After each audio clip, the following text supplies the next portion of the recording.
శంభో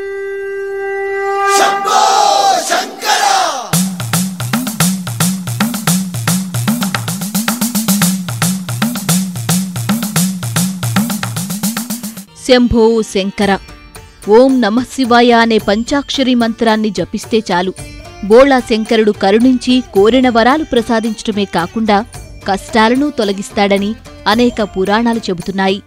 శుభాలను ఇచ్చేవాడు శివుడు. దేవతలకే దేవుడు కనుక ఆయన మహాదేవుడు. గంగను తలపై మోసే గంగాధరుడు. పార్వతీదేవికి సగభాగం ఇచ్చిన అర్ధనారీశ్వరుడు. 3 కన్నులున్న ముక్కంటి, విషాన్ని గొంతులో దాచుకున్న గరళకంఠుడు.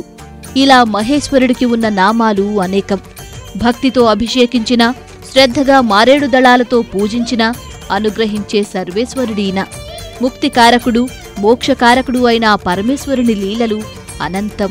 దేవతలు, రాక్షసులు కలిసి అమృతం కోసం క్షీరసాగర మథనం జరపడం, ముందొచ్చిన గరళాన్ని కంఠంలో నిలుపుకున్న శివుడు నిద్రిస్తే విషం శరీరంలో వ్యాపించే ప్రమాదం ఉన్నందున ఆయనకు నిద్ర రాకుండా దేవతలు, అసురులు అందరూ కలిసి 5 జాముల కాలం ఏకదాటిగా ఆడిపాడారట. ఆ కాలాన్నే మహాశివరాత్రి అని, మాఘమాసంలో వచ్చే బహుళ చతుర్దశి రోజున మహాశివరాత్రి పర్వదినాన్ని జరుపుకుంటున్నాము. ఆ రోజు భక్తులు ఉపవాసం, జాగరణతో శివారాధన చేస్తారు.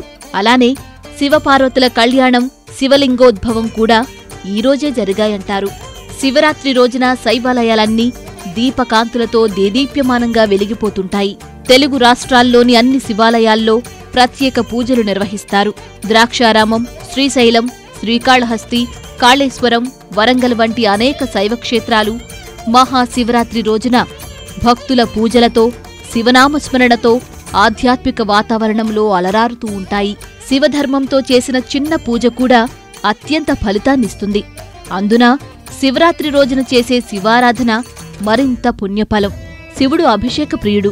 శివరాత్రి రోజు చేసే అభిషేకం అనంత పుణ్యాన్ని ప్రసాదిస్తుంది అంటారు. శివునికి అత్యంత ఇష్టకరమైన బిల్వ దళాలతో అర్చించటం ద్వారా శివపూజకి మరింత విశిష్టత చేకూరుతుంది. ఉపవాసం. దేవునికి సమీపంగా ఉండటమే ఉపవాసం. మామూలుగా తీసుకునే ఆహారం కన్నా తక్కువ పరిమాణంలో తినటం, తక్కువసార్లు మితంగా ఆహారం, పండ్ల రసాలు తీసుకోవటం, శివలీలలు తెలుసుకుంటూ జాగరణ చేయటం శివరాత్రి రోజు సాంబశివునికి అర్పించే ప్రధాన విధివిధానాలు.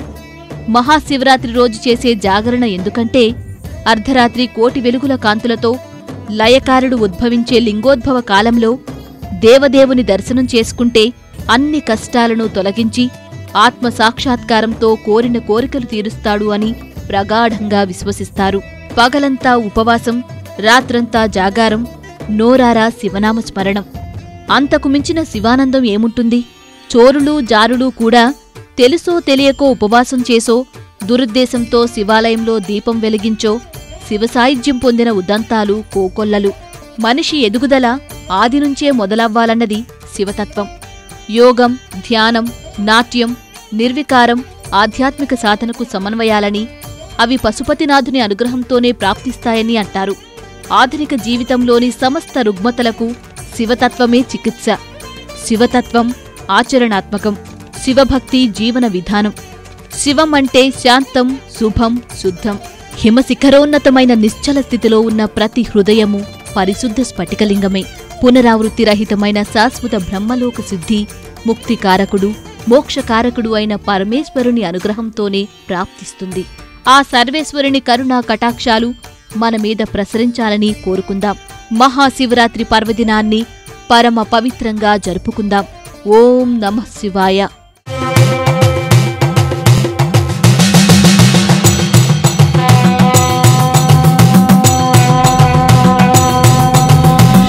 ఈటీవీ అభిరుచి ప్రేక్షకులకు మహాశివరాత్రి పర్వదిన శుభాకాంక్షలు.